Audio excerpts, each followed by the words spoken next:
Activities করার সুযোগ দিয়েছিল। আর দেখুন জলটা কি পরিষ্কার, আমি জলের তলায় খালি চোখে এত সুন্দর সুন্দর মাছগুলো যে যাচ্ছে সেটা দেখতে পাচ্ছি। এরপরে এখানে বিকালে অনেক ধরনের স্ন্যাক্সের আয়োজন করা হয়েছিল, আর যেটা খুব সুন্দরভাবে সাজিয়ে গুছিয়েছিল, যার মধ্যে ছিল fruits, cake, sushi, doughnuts, drinks, আরও অনেক কিছু।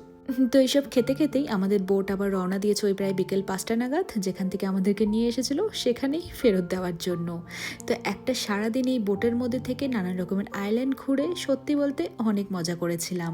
আর আপনারা অনেকেই জানতে চেয়েছিলেন যে এটা আমরা কোথা থেকে বুক করেছি। আমরা এটা গেট ইউর গাইড থেকে বুক করেছিলাম। এক একজনের প্রায় 4,500 থেকে 5,000 টাকার মতো টিকিট ভাড়া লেগেছিল। অবশ্যই আপনারা তো জানেনই সিজন ওয়াইজ এই দাম ওঠানামা করে।